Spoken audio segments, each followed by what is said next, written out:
Hi there. Welcome to New Tracks Modeling. New Tracks is an exciting new digital opportunity to obtain mentoring to help you improve your modeling. You will meet talented modelers and manufacturers from all over the world who share their model building skills and artistic advice. Improve your modeling and increase the confidence in your modeling efforts. Share your building efforts with fellow modelers and have some fun doing it. The shows are live on Zoom and YouTube, so be sure to join in and ask your questions.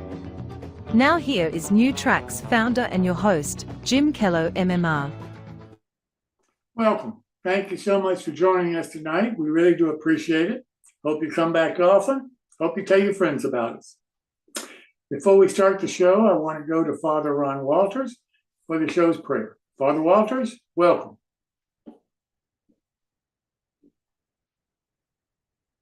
Creator of the world, as modelers and makers, we recognize the intricacy and the beauty of our world.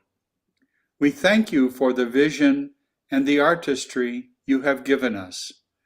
Continue to bless us with your creative spirit. Amen. Thank you so much, Father Ron. We really do appreciate all you do for our show. And now I want to introduce the sponsor for our show, Dennis Brennan. His company is Brennan's Model Railroading.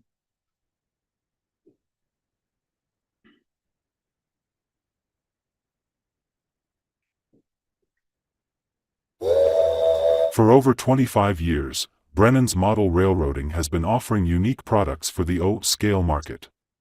Our flagship product, Brennan's Better Ballast, was an instant hit and continues to be the industry leader.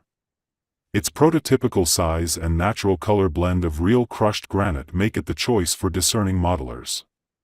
Since then, we've developed a complementary line of natural ground cover materials. Additionally, we offer craftsman kits that anyone can build with complete photographically illustrated instructions that assume you've never done this before. The Sonky Wanky Coffee Company is the latest and the fourth kit to be added to our ongoing and highly popular limited edition Ellison Tribute series.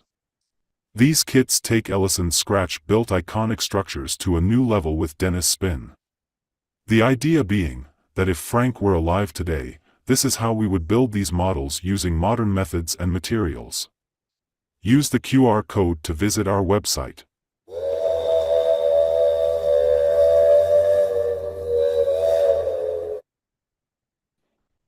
Well, and now let's start the show a little bit here with Mr. Chris Corse, who's the host for the My Bill segments of the show. The next one's coming up on the 18th of September. Chris, welcome. Thanks, Jim. Like Jim said, the next My Build will be September 18th, and it is featuring you. It's a free-for-all, so whatever you've got, whatever you're working on, whatever you want to brag about, whatever, please give us a good look at it. Send the photos and a description of some sort to me at railrunner130@hotmail.com to participate. And let's see, where did it go? And please get your photos to me by September 15th. I am definitely out of the woods by then. And so that way we can get your photos up and show them off. And like I said, if you have not participated in the past, please send us a photo of yourself also. That way we can include it in your introductory photo, or into your introductory slide, I should say. All right. And unfortunately, Greg couldn't be with us tonight, so we'll just leave it at that. And I'll turn it back over to you, Jim. Thanks. Let me ask you this, Chris, while we got you on. How's your new company going that you bought? It's doing all right. The water and tool company is, I actually had to make a second batch even before I got the first batch finished. So I was pretty happy about that. But we still got plenty of sold a few of the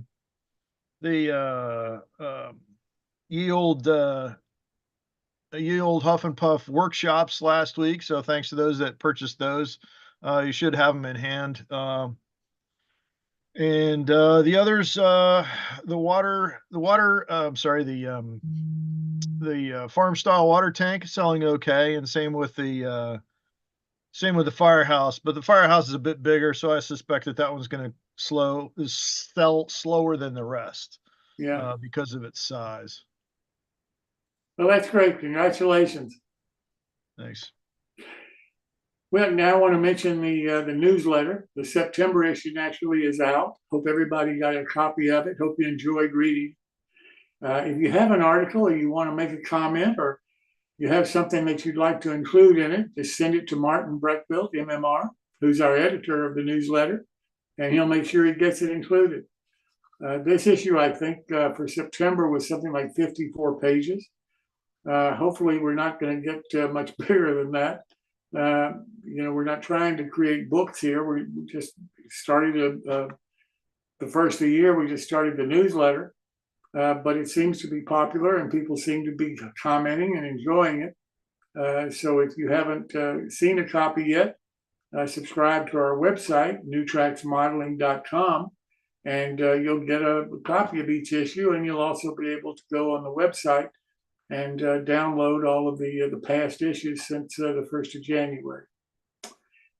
Well, now I want to introduce Bob Davidson, who is chairman of our scholarship committee, to bring you up to date a little bit about where we are with the scholarships. Bob, welcome. Thank you, Jim. Kind of nice to report good news here. Things are moving along swimmingly with the scholarship. We had a committee meeting the other night, and we are deep into planning for the 2025-26 academic year. All of the recipients of last year's awards have received them and are all at school already and are very appreciative of what we've been able to do to help them in their studies. So we're very pleased about that. Initially, I can report that we're looking to grant at least as many scholarships next year. That would be 3 $2,000 scholarships. And we're very thankful to those that have stepped up already. As you know, the Amherst Railway Society became a platinum donor. We have 3 of our brass donors back again this year, which is wonderful. And we reached our goal of our early bird $500 challenge for donations. So just between those folks there's almost $3,000 in contributions we already have in hand. So it's just fantastic. But looking ahead, there's still work to do. And one of the things that we're looking for, obviously, is some folks to help us out on the committee. So if you have any interest or you know of someone who's just looking to do something, maybe just an hour or so every week or two, who could help us out with some of our operations, working on helping set up the train shows that we go to, getting them flyers and the banners, or helping us with getting in touch with model railroad clubs, and most importantly, helping us reach out to students either high school who will be either high school seniors or are currently in college. That would be the most helpful thing. So please get in touch with us. It's ntmms@newtracksmodeling.com. Like I say, it's just that is so important for this scholarship to grow. We need to get the number of applicants going up. So please help us out if you can. We just heard, as an aside before the show starts, Phil and Tom are over at the Narrow Gauge show in Pittsburgh, and one of the clubs there has like 20, I think he said 15 or 20 kids who are in high school. So the kids are out there. We need to show them that the scholarship is available, get them over to the site. They can review the application. Applications won't open until January 1st, but the application is up for review so they can see what will be expected of them and get an idea. And if they have any questions, they can get in touch with us. All the contact information is there. So please, if any of you can do anything to help us in that regard, we'd really appreciate it. we'll be out. We have a presence at this narrow gauge show. Chief Zimmerman is going to be at a show down in Florida later this month. In October, we'll be in Timonium. I'm sending out a banner next week for the S-Scale show. So we're going to be all over the country. We've got banners out in California. We've got banners going to be down the Piedmont region show. So we're really trying to spread the word on this, and anything anyone can do to help us would be greatly appreciated. So back to you, Jim. Bob, you're doing a fantastic job. Thank you so very much for all your help. Well, now let's go to the HO modeling segment of our shows. This is sponsored by Mainline Hobby Supply.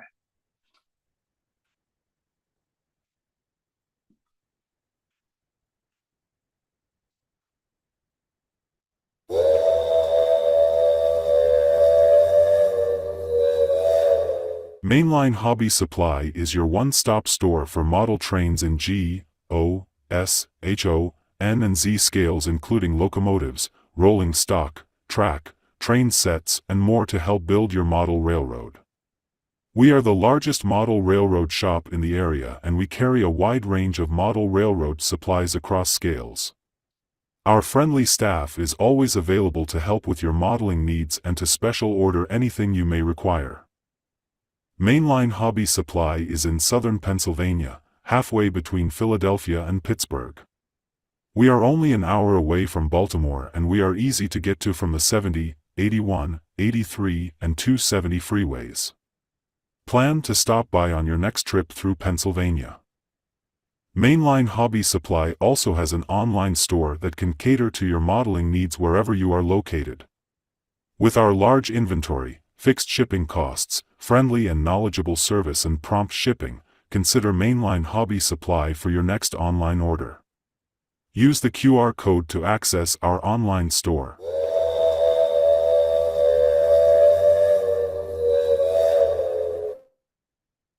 And our host for this segment is Gary Sherrill, MMR.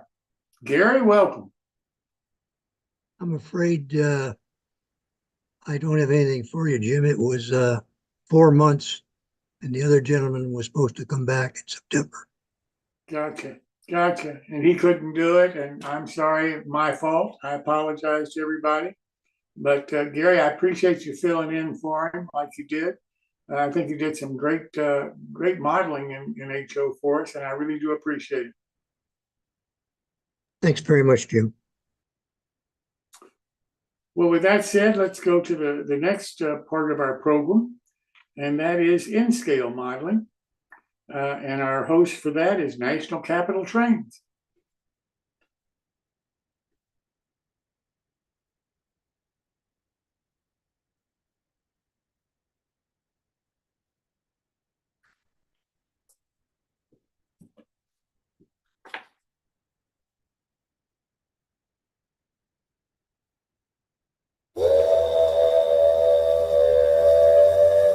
National Capital Trains is the largest supplier of N-scale modeling products in the state of Virginia. We have been in business since 1989. We carry a full line of modeling products, specializing in N and HO N3 scales. We carry a large selection of competitively priced high-quality N-scale products from Atlas, Bachmann, Digitrax, Intermountain, Cato, Microtrains, NCE, Pico, Rapido, Soundtracks, as well as Brass. For foreign railroad train aficionados, we offer a wide selection of Japanese and European prototype trains. We are located 20 miles from Washington, D.C. in Springfield, Virginia. We are a short 7-minute drive off Interstate 95. Stop in and see us for the best in N-scale. We also have online ordering on our website, including great prices and expert advice. Call us for your N-scale modeling needs and advice. Use the QR code to visit our website. We look forward to serving you.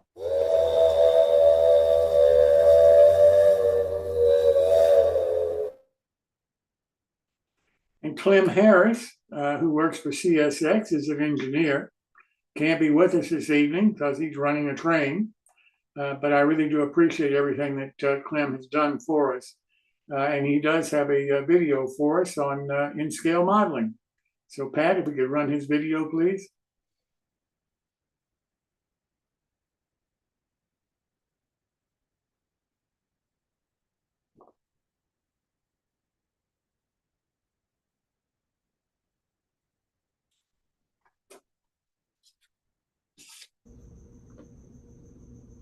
Hi guys, this is Clem Harris, your NewTrax modeling host for the N-Scale segment.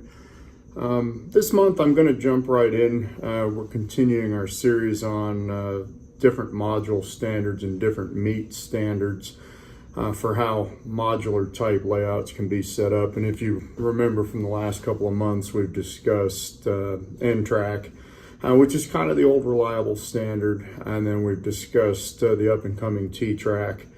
And the pros and cons of that. And this month I'm going to show you the Fremo Evanston meet that took place in Evanston, Wyoming this summer. There were over 400 plus modules and all kinds of varying scenes. And the fact that this was able to be set up 400 plus modules in about a day or day and a half and then run well is not only a testament to the hard work of everybody that built the modules, but to the group setting everything up, and even all the way down to the standards that Fremo N carries. Without further ado, let's jump in, and I hope you enjoy the pictures and the standards presented here today. Thank you.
guys, what did you think?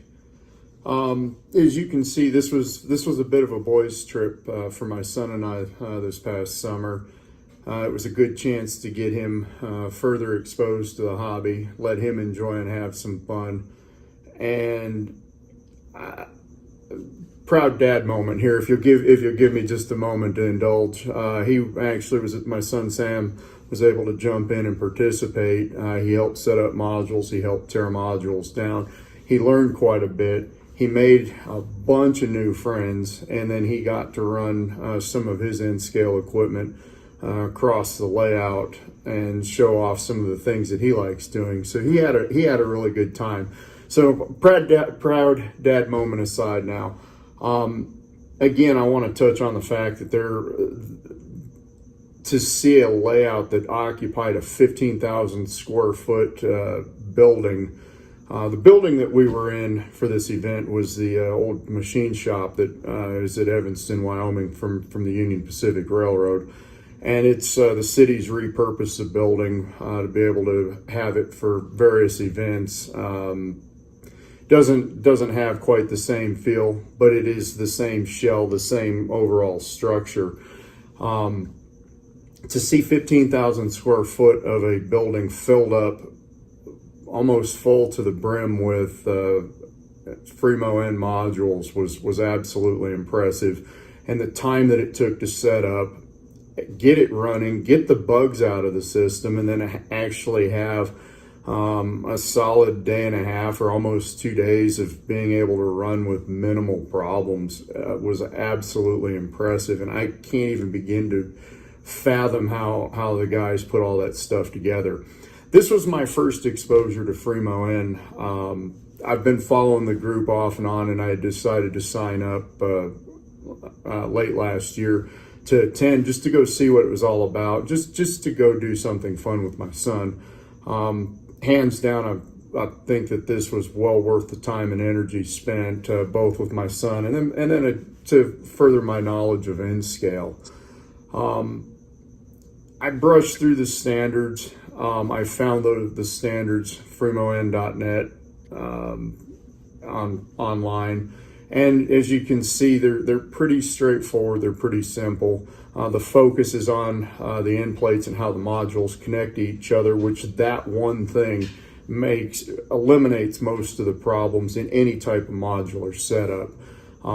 That's not to say that everything was perfect in this event. It wasn't, but the standards that are there allow to be able to overcome those imperfections a lot easier and have a large modular layout set up and ready to rock and roll. My overall first impression of Fremo N was great. Again, I can't brag enough about how well the group did. You got to see in this event, you got to see a little bit of everything. You had some guys running modern trains. You had guys like myself. I ran some of the pictures of the stack train and stuff that were there. That was one of my trains I ran. You had guys running steam passenger trains. You had guys running steam powered freight. You had just a little bit of everything. The camaraderie amongst this group was awesome. To be new and then to have a 15-year-old in tow for this. Everybody was very accepting. Everybody was very friendly. Again, I can't say enough positive about my first experience with Fremo N. As you saw there towards the end of my presentation, I'm a dork. I like to go out and get pictures with friends and people that I've met through social media. I finally got to meet Gordy Robinson in person, of all people. He was an absolute riot to hang out with and talk with. And one of the last pictures there, you see Martin Jenkins, and he won the award for traveling the farthest to come participate. He came all the way in from Australia. He traveled almost 8,000 miles one direction just to go to little tiny Evanston, Wyoming, to enjoy N-scale. And that was, again, I know I keep saying this, to me that was absolutely impressive. One of the things I'm going to start closing with today, and just to kind of give a heads up, this is going to be my last presentation for the N-scale function, and I want to personally give a big shout out to Jim for including me in this process. Unfortunately, this coming year, I have a lot of obligations coming up that revolve around some of my union activities. Plus, I'm having an issue with my Achilles, one of my Achilles tendons that unfortunately looks like it may require surgery. So I don't want to leave everybody hanging moving forward. And thank you for allowing me to show you my perspective of N-scale. And it's one little corner of the world. It's one way of doing things. It's been fun though, and I've really enjoyed my time sharing some of the little things that I know, some of the events that I've gone to, some of the different standards for various modular setups. And thank you very much for allowing me to share my experience with you. Again, I'm sorry that I have to bow out, but again, thank you very much. Have a wonderful evening, and I look forward to meeting each of you either in person or over social media at some point in the future. Have a great evening. Well, folks, that Clem Harris has really been an outstanding help for the N-scale portion of it. I think he has given us a real flavor for what N-scale is, what it can be in the future, and the direction that it's headed. And we're fortunate, since Clem is having to bow out because of the reasons that he stated, to have Bill Stimson take over starting next month. You may remember Bill, several months ago, Bill talked about some of his models in that month's My Bill segment. One of the models that I particularly remember was just an outstanding N-scale service station that had started from a kit. I think Alan Rogers' company provided the N-scale kit for the build. And Bill just did a beautiful job of just super detailing that model, both for the interior and around it, and the whole diorama that he created, I just thought was outstanding. And when Clem told me about his situation, I called Bill, and he's enthusiastic, I think, as much as Clem is. And I think he's going to do a fantastic job. And Bill will do the first one for us this coming October. So I'm looking forward to him being able to help us better understand what N-scale is all about and the modeling capabilities. Well, next I want to introduce Joel Weber, who is heading up this year's S-Fest in St. Louis in October. I think it's October the 25th to the 27th. Joel, welcome.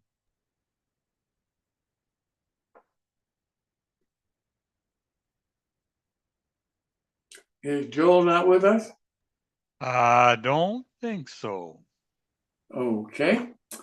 Well, that's about all I can do, because counting on him to talk about his convention. Also, we were supposed to have during this segment. Can you hear me now? Oh, here he is. Yeah, hi Joel. Yeah, the problem is my headset. I thought the microphone was working, so I just unplugged it, and my computer took over, and we're good to go. Hey, I'm just here enjoying the show and doing all the being here. That's fantastic. Well, you want to talk about your convention while you're here? Yes, I do. Yes, I do. Let me see if I can get the screen share right today. Can you see my screen? Yes, I can. Okay. So the S-Fest is, as you said, October 25th through 27th here in St. Louis. It is a rotation show. By that I mean it's a convention of S-gauge and S-scale trains. We hold it every year. This is the 47th such S-Fest. I say 3 to 4 clubs. Chicagoland Association of S-gaugers was the initiating club. Badgerland S-gaugers from Milwaukee got involved. and then State Line from Rochester, and then the American Flyer S Gaugers of St. Louis. Rochester's club has gotten a little smaller, and they're not really up to running the show, so we're down to 3 people in the rotation now. But it brings it all around the Midwest, and it's at core, it's a swap meet of S gauge and S scale trains and related merchandise. You'll see a lot of trucks and cars. You'll see buildings, those sorts of things, all built around S gauge. We hold a number of clinics during the fest, various topics such as, construction, electronics, all things that help people build their hobby. We always have a model contest, and we see some pretty interesting stuff in that. We'll have at least one operating display at every S Fest, depending on the venue. We may able to get more. We run tours of local layouts. That's on the 27th is Sunday. That's as people are heading home, they get to go around and see what people have got going on and maybe pick up some ideas and just enjoy seeing what people have done. We have convention cars, which I'll show next. And then, our banquet on Saturday night, we'll have a speaker, and then we'll do an auction. So it's a whole variety of activities, and a good time for everybody to see their friends from, all around the Midwest. And we get people from both coasts. It predominates from Midwestern attendees, but it's certainly not exclusively that. This year's cars are 2 TOFC cars. We try to pick, everybody's always picking railroads that have some connection to where they are. And of course, the Missouri Pacific tied into St. Louis, as well did the Chicago and Eastern Illinois. These are American models cars with the flat cars and the 40-foot trailers. Got them in hand already, and they're very nice looking cars. I'm very, very happy with them and looking forward to running them on my layout. As far as signing up, you go to our website. There's a link there for signing up for the fest. We have no limit on attendees, but there are limited tables and convention cars, so you don't want to wait too long. In fact, the tables are almost sold out, and the convention cars are selling quite well. So that's in essence what the show is about. Any questions? It sounds fantastic. Let me ask you this. Well, part of what your show is going to have this time, it's the pre-order for the new model that Sherry Johnson and Alan Rogers and Karen from American Models are putting together. That's going to be a transfer station between truck and rail cargo. That's going to be animated by Sherry's new system, Invisitrax. And if you go to Sherry's website, there's videos, I believe, on there showing what the animation will be like and that kind of thing, and give you an idea of the pricing and how much the pre-order pricing discount is and so forth.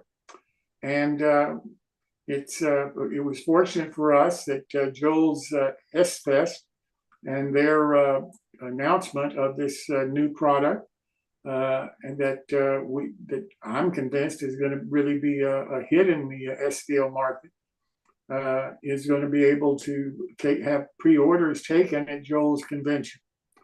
If you missed Joel's convention, then during the month of November, if you subscribe to the New Tracks Modeling website, you'll get our newsletter and the pre-ordering instructions for the month of November. If you miss the S-Fest, you can still have the same benefits and pre-order it through our newsletter for the month of November. But to get our newsletter, you need to subscribe to our website, newtracksmodeling.com. So unfortunately, Sherry couldn't be here this evening, and Alan Rogers couldn't. But they did want to make everybody aware of the product. It's coming along very well. I think they've completed the build of the prototype, and their testing is complete, I believe, at this point. And again, if you go to Sherry's website or Alan's website, his new creations, Victorian Railroad Buildings LLC, and Sherry's is catpaw.com. Then you'll be able to get all of the current information about the model. and see what the animation is like. And I think you're going to really be pleasantly surprised both at the model, the animation, and the price. So I encourage you to take a hard look at it, because if it's successful, then hopefully they'll produce some more, and then it can be like it used to be in a lot of the American Flyer kind of days when you had animated products coming to market. And I hope that it does become successful for them, and that the S-Scale community really accepts it and wants it to continue and move forward. They were fortunate to have Joel Weber as the chairman of their advisory committee that worked with the three manufacturers over a sustained period of months to try to make sure that the model had everything that the S-Scale community could think of that would be appropriate, and how large the model should be, and what the animation should look like, and so forth. And Joel had a great committee that I think worked very hard with the three manufacturers to come up with a great kit and a great idea. So I encourage you to take a hard look at it. And Joel, Yes, thank Sherry. I was going to say, Sherry did make a video. Did she get that to you? I have a copy of it, but since I'm not one of the three manufacturers, I think they ought to be the ones that show it and so forth. And Okay. that's why I'm encouraging people to go to her website. She sent it out to, I don't know, 30 or 40 people, and said she didn't know who to send it to. So I figured the best thing to do is, she's the manufacturer, Alan's the manufacturer, Karen's the manufacturer. One of them, needs to talk in detail about it. And I'm just trying to fill in to give as much information as I think, I can justify giving. Okay, that's fair. And then encourage people to go to their website. Hopefully next time, because we have them scheduled each month for a while. So hopefully next time one of them will be available. Sherry, I know, has had COVID and is not feeling well. So that's where we are right now. So Joel, thank you so much for being here this evening, and I wish you the very best with your convention. Thank you. Well, now I'd like to go to Steve Sherrill for what do you want to talk about? And I think I know what he wants to talk about. So welcome, Steve.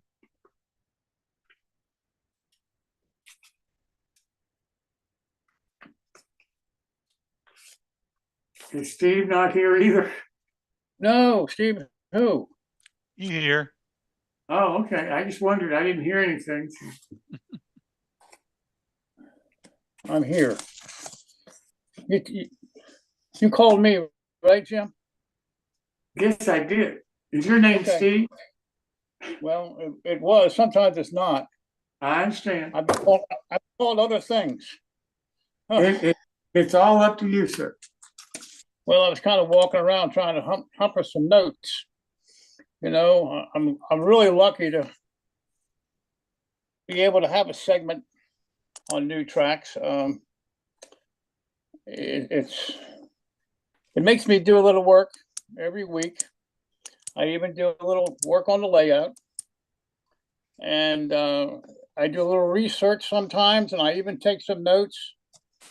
And with those notes, I always put a date of the presentation so that I can maybe refer to it at some other time.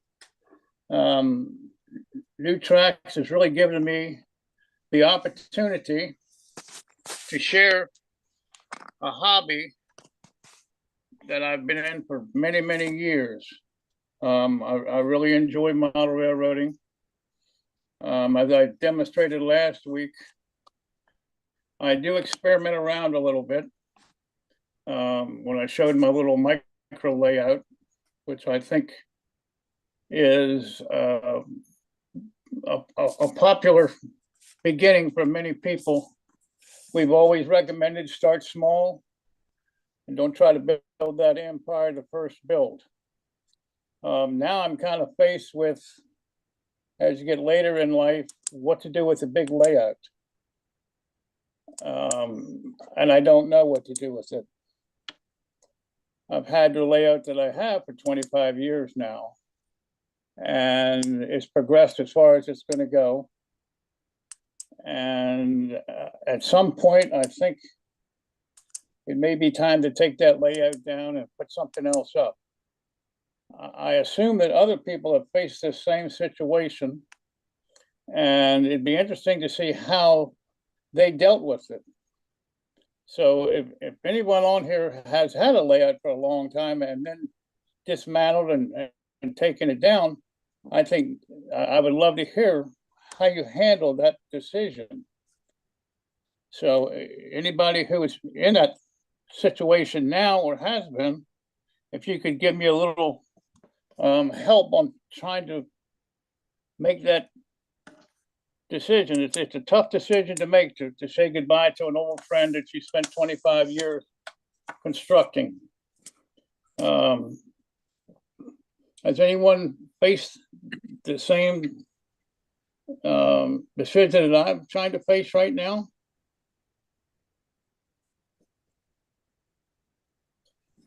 I mean, I assume some of you have.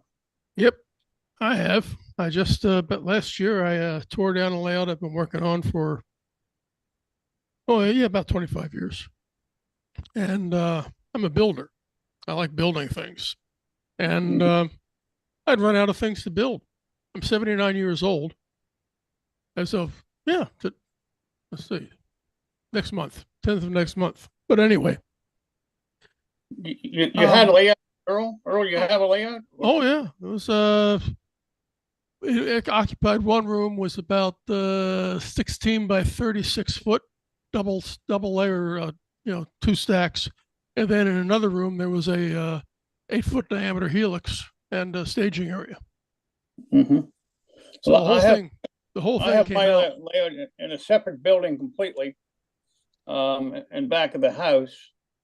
And one of the things that I found out is it's it's a little tough to go out there sometimes when it's pouring down rain. You know, everybody always wants to have a separate building. That's all I want to have, a separate building for my trains. I found that it's not all what it's made out to be, but that's not what is going to make my decision. I'm just faced with a new challenge, with the layout, the little micro layout I showed last week. I think is very appealing to me. It's completely new. It's smaller, doesn't take up much room, and at 82 years old, I think that it's time to start winding things down. So I'm faced with, what do I do with the stuff that I've built? It's I'm not getting out of the hobby by any stretch of imagination.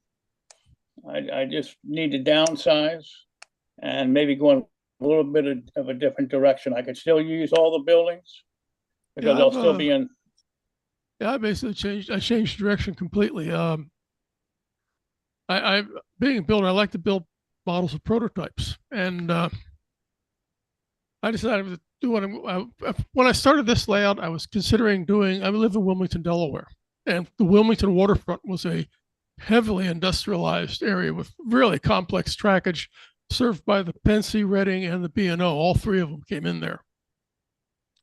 I got to the point where I finished the model of the Pensy station in Wilmington, Delaware, Pennsylvania station.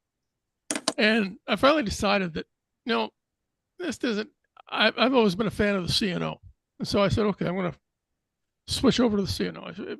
Well, anyway, it was never really totally satisfactory. So I finally said, look, I'm going to pick a spot. I've never been a fan of modeling a railroad that went from, say, Chicago to Los Angeles in your basement. You can't do that. And here I was trying to model just the section from Brownsford to A cabin, which was just a grade, the eastbound grade, and I couldn't even do that. There's just not enough room. So I finally decided I'm going to just build a model of Thurman, West Virginia, and I'm going to build it exactly the way the railroad had it. I don't have to do any track planning. I just take the railroad's track plan and plunk it into the corner of my basement, and away I go. And I have just enough room to fit the whole town on one wall of the basement. And I'm having a ball doing it. Well, was your old layout a shelf type layout, or It was did you- 2 shelves. It was huge. It was I guess I had about almost 1,000 feet of mainline track. And Wow. it took one loop around it was set up to either run point to point or continuous for operation purposes. And it'd take about 20 minutes for one pass around the track. Mhm. And going from one room to the other and everything. And it was not one of the things I wanted it to be a walk around so I could follow the train everywhere, but going through the walls into the other room took that out of the picture. But Yeah. no, I'm quite satisfied going Terry. It was a hard decision to make, but I decided it's just not going the way I wanted to do it. I was running out of things to build. Yeah. And so I'm Well, like I even build my own switch machines. It's just and they're fairly complicated too with electronics and everything in them. But so I'm quite content going after stuff. It's sort of crazy to start another layout like this at my age, but what the heck? Why not? Well, this is the first layout that I've taken down, or I'm considering taking down. And it seems like, after you get the first 2 or 3 feet, it's easy after that. It's just, Yes. it's just, once you get started, that decision is final and you're ready to move on and build something else. And so I think that's where I'm going to be. And I don't even really have to do anything but take the track up and put, in scale track down and have ON18 and have a huge layout. But I'm looking to make it smaller just because one person can only run so much. That's right. I'll tell you what you want to do if you're going to change gauge, that's one thing. But I stuck with the HO. All my track is hand laid. Well, not all of it, but 90% of it is hand laid. And I just salvaged all the switches. And in the last 2 days, I built a 7-track switch ladder in 2 days with all hand laid switches. Because so you enjoy hand laying track. Oh yeah, all my tracks hand laid. Yeah. The only track that's not hand laid is in tunnels and staging area where you can't see it. Yeah. Well, I never enjoyed that. I never got out of it what other people get out of it. Some people find it relaxing. I actually found it more pressure to get everything perfect. So and it took me longer. And I know there's some people say, hey, I can lay 3 feet of track as quick as you can put a 3-foot ready to run section down, but I don't believe that. So I won't be hand laying or anything like that. It's just that I don't want to get under the layout anymore. I made the layout so I can't get to my work area without crawling under it. And so that's, a problem for me. And these are all things I think you face as you get older. I certainly wouldn't recommend anybody who's 50 years old or 60 building a layout that you had to crawl under and do wiring and looking up and things like that. I think you'll be a little bit disappointed. That's one of the reasons I tore it out, because I had to. Everything's going to be on the front, just behind the fascia now. that we've faced, or we're going through it now. Also, we just may want to change. Like you're going for CNO from what you were before, and you're picking an actual setting or a location. You know, I like to freelance a lot. I think freelancing is in the scale and gauge that I'm doing is the way to go. I mean, you know, create what you want the way you want it to look, and it's your railroad. I strongly recommend that, but there are a lot of people who will go prototype, and that's fine. You know, anybody else who's come up with this type of decision to be made? I know everybody doesn't have a layout that's up right now, but my teardown decision was made for me because I moved. Yeah, well, my build was made 20 some years ago when we moved here. I went from a small 3rd bedroom type setting into a 24 by 32 building. So, you know, and I went to grandiose, so let's make it so 5 people can run and, you know, 3 people can stand around and all this kind of stuff. And that's what I did. But now times have changed. So, you know, I mean, we all get there. Fred Costco, you have a layout, don't you? Fred? Yes, I do. And I mean, it was moved from the previous house to where I'm at now. And basically it was enlarged. I had more room, so I enlarged the layout. And I also have a operating 2-rail live overhead trolley line that I acquired from one of our deceased trolley members, and that was disassembled and moved. So your O scale, am I correct? yeah, 2-rail old scale. Okay, all right.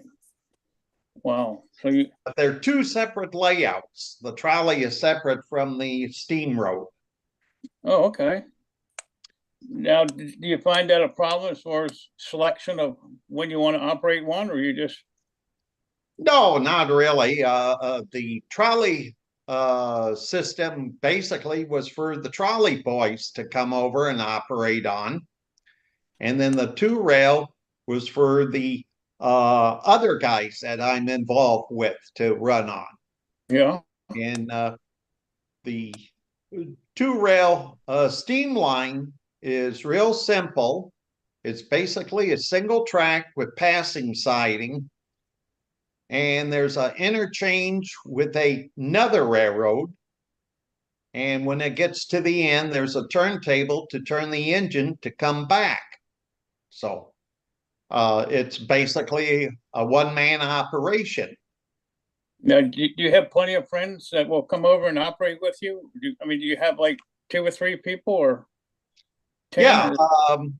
Yeah, usually get about half dozen show up and, you know, just take turns. Yeah. So it works out good. And the rest are socializing. So works out real good. Yeah. I think, Doug Sassman, let me ask you, you have a layout also, am I correct? Doug? Doug? Doug Sassman? Yes, you have a layout, am I correct, sir? Yes, I do. S-gauge. Oh, S-gauge, okay. Now, have you, how long have you had the layout that you have up now? Have you ever had to make a decision to take it down? Well, I think this is about my 4th layout I've had since I started building layouts. Maybe 5, starting when I was about 12 years old. But anyhow, yeah, this is probably about my 5th layout. So your current layout is what size? How large is it? 13 by 16, and it's double decker. Oh, good. Wow. Hand laid code 125. And how long have you had this layout? Well, let's see, but still trying to get it together. The bottom half is about, oh, 9 years, I'd say. I got moved back down. I moved down here. We moved down this Spokane area. Is that when you retired or? Yeah, after I retired, Just I stayed for a while, and yeah, down where the kids were. So I think, quite a few people have to make a decision to take a layout down, whether it's changing a scale or gauge or retirement or downsizing. I mean, there are various times when we have to make these decisions. Some of them are difficult, and sometimes things like a layout may also influence some of those decisions that I just mentioned, moving and things like this. So I don't want to move. I got this train layout, that kind of thing. But I just, my own personal situation is, I think I've just reached the end with this railroad. I still go out there and run it often.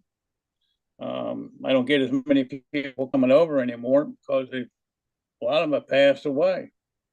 And so, being involved with New Tracks has certainly opened up another way to communicate and just be a part of a group of guys who are model railroaders.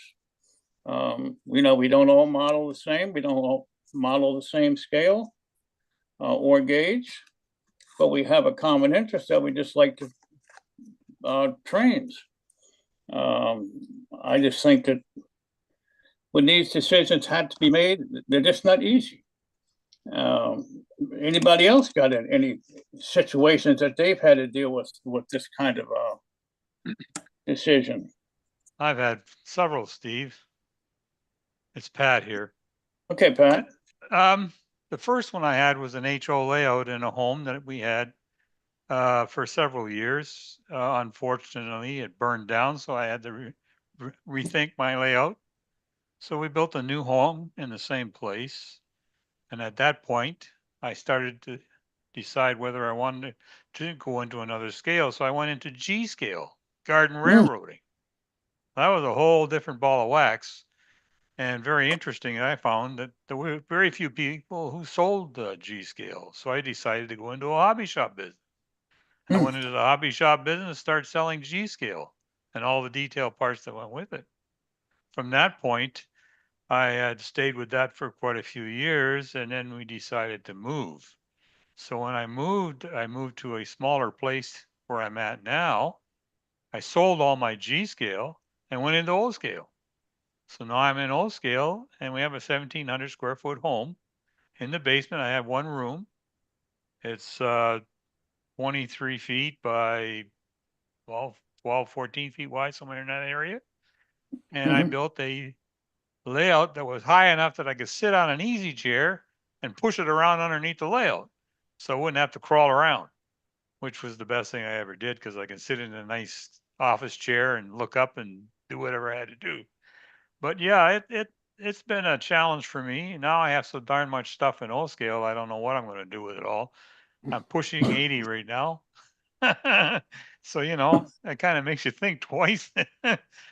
If your wife gets left with all this stuff, where's it all going to go? And Yeah. stuff like that. I've had a lot of interesting times in my past. And, I even got to the point where I manufactured stuff. I was manufacturing aluminum rail for G scale at the time. Well, And let me extruded. ask you this, Pat. hmm I know that you're working toward master model railroader. hmm Is this a goal that you've had for a long time? Or Yes, it has been. And I never really got into pushing it hard enough because I was so busy with my life and with everything that I was doing. But then when I got back into the O scale, I started thinking about what all the work I was doing and how I could make it pay for myself and all the work that I am doing, and make it work for me.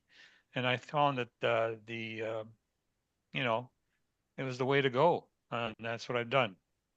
And I've been involved. I've been really involved, especially with new tracks here. I've learned a lot, and I've had some discouraging moments at times, but it's been a lot of fun, and it's made me more aware of what I'm doing. Anyway. Well, I think, from what I've seen of the pictures of your layout, you have an excellent layout. Thank you. You're a quality modeler. And I enjoy it a lot. I enjoy showing it to people if they do come over to look at it, but you don't see a lot of people. Well, now that you're working for Master Model Railroader, do you find the quality of your work I find it changes your what you do. You try to do more detail and watch what you're doing and all the little things that people will see. If you don't see it, they will see it. So you kind of watch what you're doing and make it better. Well, what are some of the tricks that you do to make it better? Well, detail. I always use something like, number one, I used a mirror. I looked at everything through a mirror. Yeah. After I built it. And number two, I had a kid come over and say, "Hey, what do you think?" Because they'll tell you the truth. But yeah. I think your friends will tell you in a hurry, especially if they're model railroaders that have obtained the master model railroader. I have a number of people here that are master model railroaders and are friends of mine in the local area. So they'll tell you what to do and what to look for and what to watch out for. If you don't do that, you're not interested in getting those awards, or becoming a master model railroader. Is your layout a monster size, or No, it's not a monster. That's for sure. It's a single main line running around, and it's in a dog bone fashion, a bent dog bone. If I have time, sometime I'll show you the track plan. But yeah, it's not a complicated one. It has a engine yard. There's a number of things. I could show you pictures later on, but I think that's where it really counts. If you can show pictures of what you've been doing and what you have done, people will understand it more. Understand it better. I don't know if I can show you anything here or not. Let's see. Well, in your particular situation, were you restricted to the size of a bedroom, or? No, I got a room in the basement. It's about half the size of the basement. Okay, so you had a pretty good size. The basement is finished totally. Yeah. I don't know if this one will show up or not, but we'll see.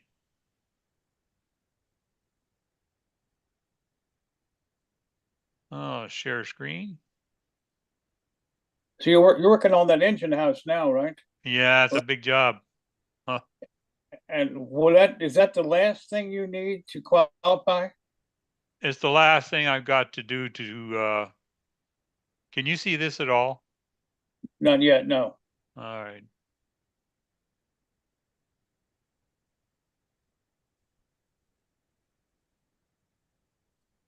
No. Anyway, okay. We'll see. You'll show us one day. Yeah, I will. So that's the last thing you need, though. Steve, I have a question for Pat. Yeah, go ahead. I'll get off here, right? Sure, Doug. Thanks, go ahead. Steve. Pat, you say you made your layout as high enough so you can go underneath with the easy chair. Do you have to use a step ladder to see the top when you're running it? No, I could use it, but I don't. It's about 50, I say about 52 or 53 inches high. Just enough room to get, you duck a little bit to get under, but you're in a chair. I hate crawling around because if I get down there, I'll never get back up again. Yeah. I'm still crawling around on mine. It's hard. Well, that's one of the reasons why I went battery power, was not to have any wiring. So that's been successful. And that works. And now that I'm considering going to a smaller 18-inch gauge in O scale, Hmm. I'm going to have to wire it up, but I can't remember how to wire these things up. You know, it's like you want to go forward and experiment, but then you got to go take a couple steps back. And Can you see that now, Steve? yes, I can. All right. Let's go into a few others. That's my sawmill complex. Now, your track is not hand laid, or is it hand laid? Yes, it is. It's 90% hand laid. Okay. That's a little gang house there. Mm-hmm. There's my engine yard. There's the sawmill unloading deck. There's the signal tower. Now, was that There's a the mountain kit? scenery. Pardon me? The switch tower there, was that a kit? It was a kit, but I kit bashed it. There was no Okay. siding like this on it. And there was no, this year I put brick on instead of the stuff they had. They had some kind of lap siding on there too. Is The that interior, paper? I completely finished it with control panels, Oh, the whole works. I like doing interior and lights yeah. to everything. Huh. There's the mountain scenery in the background. Now that's up right at the ceiling? That's within about 1.5 feet from the ceiling. Okay. Very nice. Thank you. Don't forget the dinosaur. Oh, shush. Oh. The dinosaur's up here. I don't know if you can see him in here or not, but he's up there. I do that for the kids. Gary, Well. I knew you'd say something. There's my planer shed. All this has been scratch built. Well, what do you have? There's another view of the sawmill. You don't have enough structures to qualify for? Well, I got to sit down and do the stupid paperwork. I hate paperwork with a passion. There's my coaling tower. That's very nice. Nice weathering on that. Thank you. There's my scratch built trestle, one of them. I did both a curved and a straight one. There's a scratch built dynamite house. Did you There's a carve that scratch stone? built. I'm sorry. Did you carve that stone, Phil? That's all plaster. That was a stone plaster, like it was already cast. I have castings for stone, brick like that. Yeah. So I finished it all and put it together and put some signage on it and painted it and added that's all that photo paper that looks like corrugated steel. Yes. That's all that is. Excuse me, I'm losing my voice. There's my little burrow crane car. This is one of those Caterpillars. I loved it. So I put new headlights on the front of it because they were missing. And I had to put a stack on that I made myself. And I had to put a breather cap on myself. These here are rubber tracks that I actually turn. So I use that for the logging part. There's the coaling tower again. I scratch built these chutes because I didn't like what they had. So I redid it and I put pulleys on top here and these will go up and down. And these are actual weights, fishing weights. That's pretty nice. Thank you. There's another shot, a night shot of the planing shed. Yeah, my buildings, the guys don't work at night. Yeah, well, anyway. There's the lumber yard at night. Everything's light. I love lights. I go nuts with light. You can ask Gary. If he ever needs any lighting, he comes to see me. Now here's the pits for the engine house. That sits on top of the pits. The pits are there and ready to go. I've got the engine house 3/4 done now. And I'll show you some pictures of that later. There's another shot of the planer house. Another one. Those stacks of wood, are those individual pieces? Yes, Okay, I know I have a some, source of lumber that I don't have to worry about. oh, you must, because, you can use a lot of board feet. No, That stack of lumber. there's a trick to doing this. What you do is you make the long sticks for the first 2 layers, and then make short ones for each end in the middle, and then do the outside with long ones. Yeah, But make a hollow center. yeah, Saves you a lot of lumber if you know don't have a lot. yeah. I was looking for somebody in 3D printing to make some of those stacks. I think Yeah, that works too. Yeah, Banta or somebody made some lumber stacks. Yeah, I like but- making the real thing so I can weather it. Yeah, Here's my control system. That's Wow. easy DCC. It's got a transformer here that runs my track, or not my track, but my switch machines. They're all those slow motion switch machines. This is DCC by Easy DCC. It's all radio controlled. That's what the main panel looks like. Mhm. I can run as much as 4 trains with this thing without a problem, but I do 2, and that's hard enough. Yeah. I'll skip by this one. There's my what- curved trestle I scratch built totally. Wow. But all that track work is all hand laid and weathered.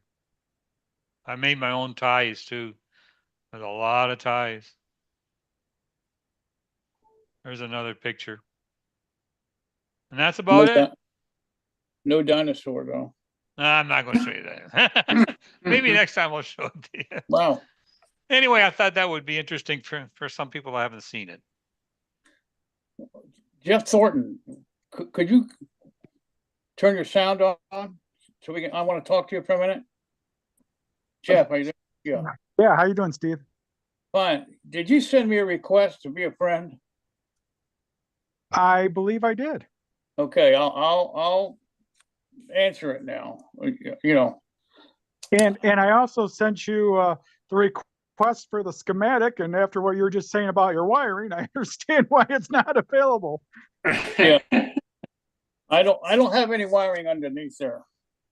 No, I meant the schematic for doing the dead rail within your locomotive and the DCC it.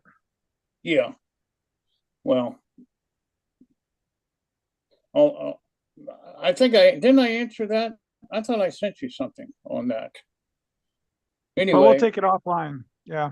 Do you have a layout? Because No, I do not. I had a O scale layout until 2004, and it seems to be I'm in a career that requires a relocation about every 5 years. And after 2004, I had my first child in 2009, which you guys know what happens then. And then things never got in 2004, got out of O scale, went to the Cleveland show and sold everything off.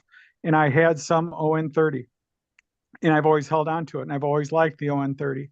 And yeah, and you know, and what I stood there by you at Harrisburg, and I think everybody was just blown away by your ON18 dead rail. And the fascinating thing was when you started spinning it around on the Lazy Susan.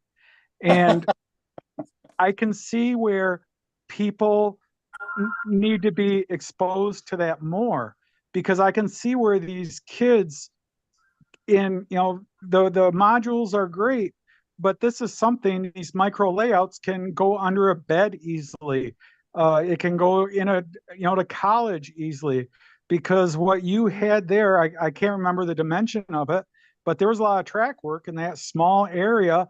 Dead rail, it was pretty dang easy and very portable. You could take that camping, you could do all sorts of things with that. Well, did you see last week the ON18 layout? Yes, I did, and I got totally confused, and I got Well, more.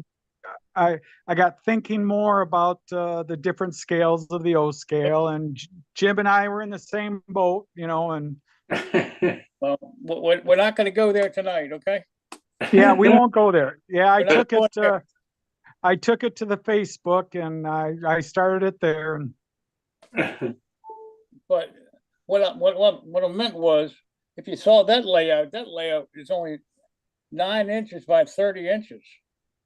oh, that's the one I liked. Were you the one that had the plaque, the wood plaque, the oval? The wood what? I'm sorry. I'm just thinking about another one I saw. But yeah, I mean, they're so small that you don't even have to have a shelf layout. You could stick that under the couch and put it on the dining room table once in a while, or put it on the coffee table and entertain guests. I mean, I certainly would recommend going in that type of direction. I don't know what kind of ON30 equipment you have now, but if it's like a Davenport or a Porter, you can certainly get down a pretty sharp radius. Oh, I've really gone down the ON18 rabbit hole also. With the, oh yeah, I got a pair of those Shays already, and what Dylan Lambert has got. Oh yeah, my ON18 livery has expanded. I just need to. I have a problem with my hands right now. I've got a nerve issue, and I need to get a hold of some dual gauge track. Is what I really need to get, but can't seem. I got one stick of it, and I want to play more with it. Dual gauge being ON30 and ON18? Yeah, or HON scale dual gauge. Okay. I guess Right. Shinohara used to make it. But I think it was HON3. And Oh. I don't know if they ever made any ON30 and ON18. I could be wrong though, But anyway, you need to, I think, go into the micro, as soon as you're physically able. I mean, we all have our situations where we can't do exactly what we want to do. But I mean, that little thing I made last week and showed off, it's only got 3 pieces of track, 1 switch, and it was built on the book. So the expense is low.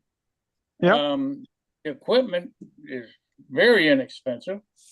And it's pretty much freelance to what you want to do. And I did go to the Findlay, Ohio micro train get together, and saw that group there, and it was just amazing. I can't. Ian does the a micro train cartel podcast, and there was a group there doing the micro. I mean, this gentleman had a loop of train on top of a candle. Those candles that all of our wives have with the little metal top, unscrew it and burn it for. He recycled one of those jars, and he did a circle of track with one lone pine tree right in the middle of the lid. I got video of it. It's just, we're all downsizing. Property is too expensive, and these clubs are being run out of their clubhouses because rent's so high, and that's why we see like the Fremo N get together. But sometimes you just want to watch a train run, and I'm trying to design a shelf design right now that I can once in a while stick a loop on each end. But it's how to do more in less space. Yeah. Well, I think that you can certainly get some help on this group of people right here. I mean, these guys can really model. So ask questions. Oh, I absolutely do. This is my train club. I do not belong to, there's no clubs for 130, and I go join a HO club to not really enjoy myself too much, but and I get a variety here. I mean, every scale has something to offer. Every scale.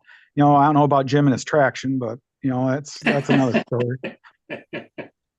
But I belonged to clubs in the past. I used to belong to the Detroit club out of Holly, and I belonged to the N Scale club and all that. But right here, I get it on one location.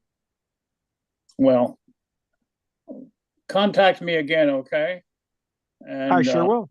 And we'll talk. I'll give you my phone number, and we'll take it to a different level. I'm also having a micro meet here, right across from my house in January the 18th next year. So you're in Michigan, so that's probably, maybe Dan and I will have to make a road trip. Dan, yeah. Well, he's been here before. Yeah, Dan will travel.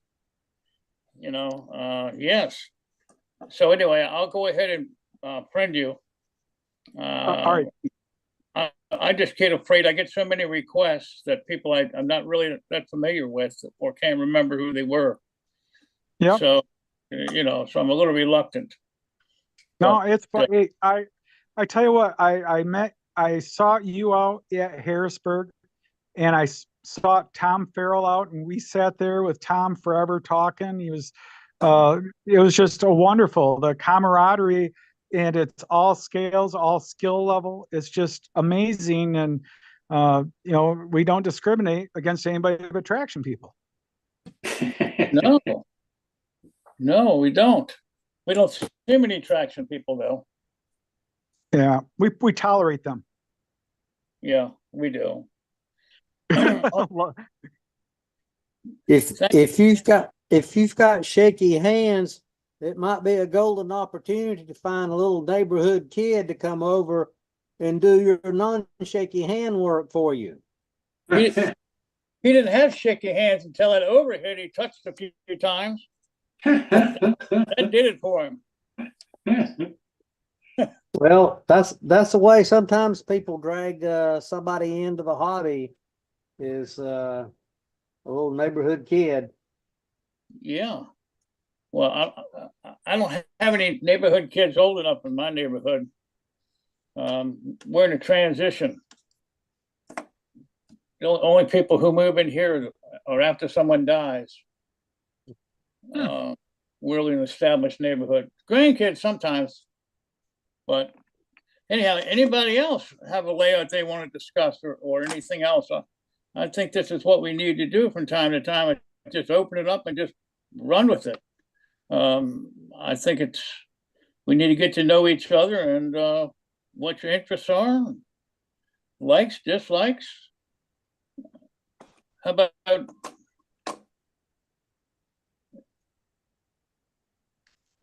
anybody else? I'm gonna call on somebody. If you don't volunteer, I'll call on you. Believe me, I will. I'll call. How about Arizona, Bill Simpson? Bill, can you unmute yourself a little bit? Yeah. What do you want, Steve? Tell me about your layout and your experiences. My layout is partially built N scale.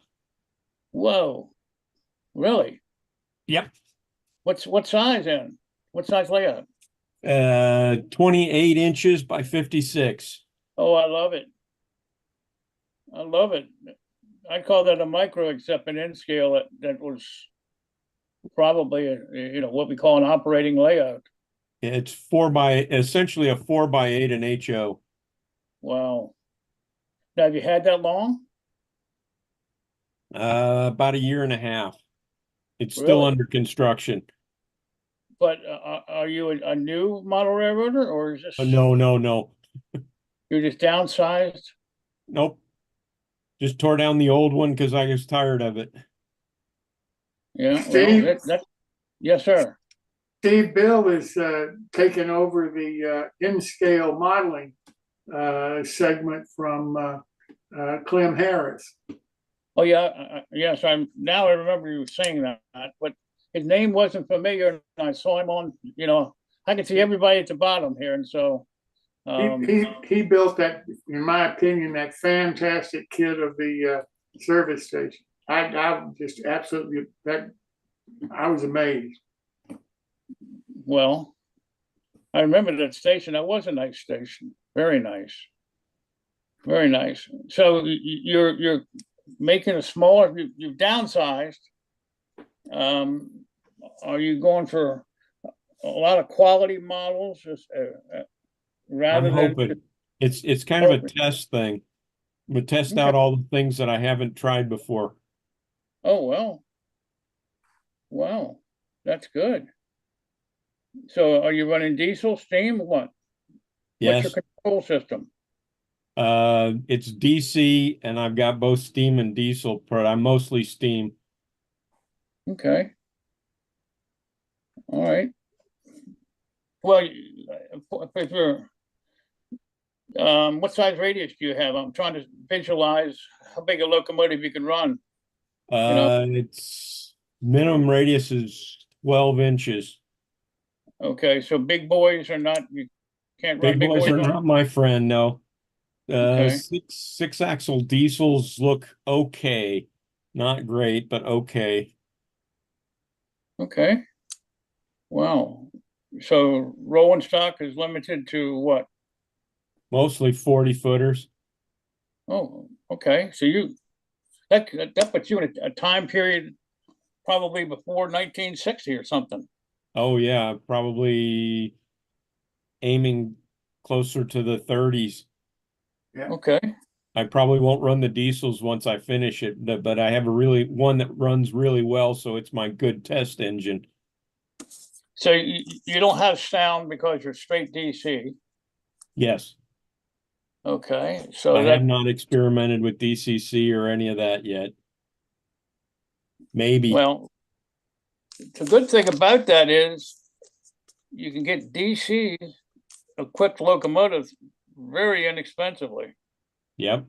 And then you can add what you want to, if you want to, or you can just like silence. Turn up my 70s rock and roll and enjoy watching the train go around. I love what you're saying. I've got it going in my building. That's probably the only thing I'll miss when I take it down is the rock and roll music. But I'll have to put a small sound system in the micro room. Well, you can get a lot of micro layouts in a 12 by 12 room. I'm just looking around. I've got that little 9 by 30, and I can put these everywhere. Really? It's like it's contagious. It's like COVID. Oh my gosh. How many can you fit in there? Yeah, Jim? What are you going to do once you take it down? I don't know. What are you going to do? What are you going to do with it? Oh, I don't know. I've got this N18 bug, and I just for some reason would love to put these little teeny locomotives on my scenery with my buildings. I think I showed a slide last week of the little chaise sitting in front of a station that's on my layout now, and it looked perfectly okay. I would take up some of the sidings in the yards and things like that and make it a little less complicated. But I want to take and make it a complete shelf layout, So I don't know. It's something I'm kicking around. I've got the micros, and I can take the micros and share my whole layout. When I take those, I can't take my other layout anywhere. Yeah. Yeah. And you know, if people won't come to see you, you got to go to the people. So, you know. So does anybody else have any more input they want to fire off right now? Because we're listening. Tonight is just like an open mic, you know.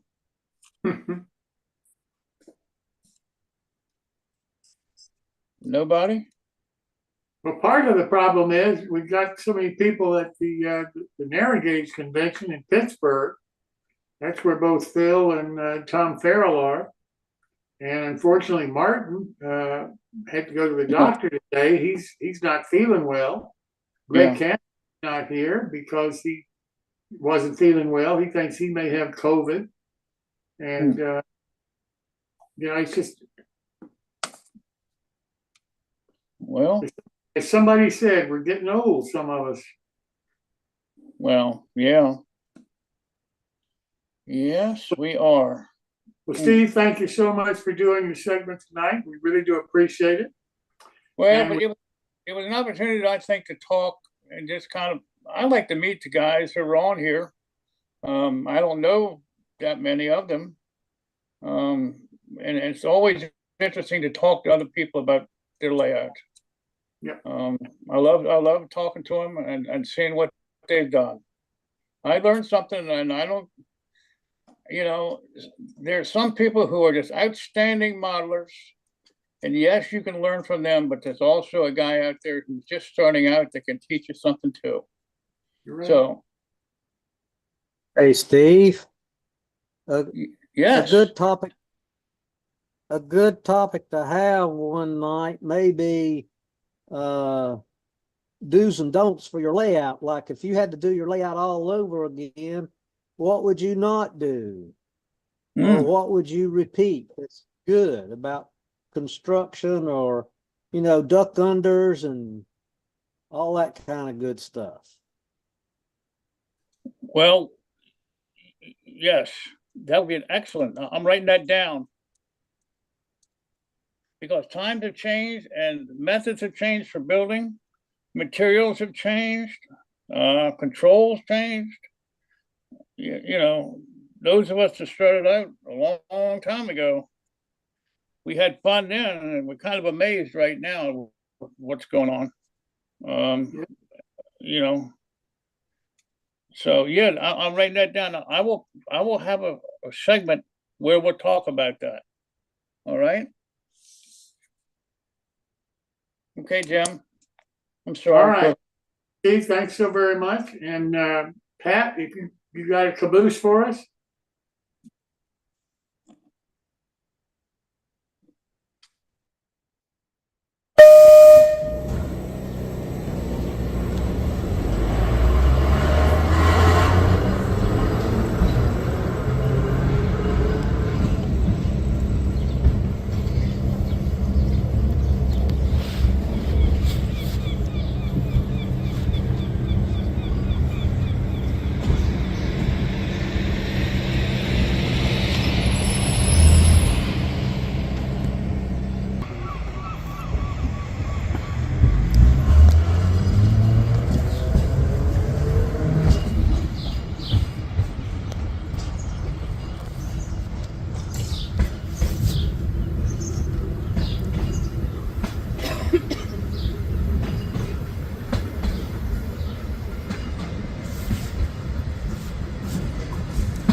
That's why these trolleys are so much fun.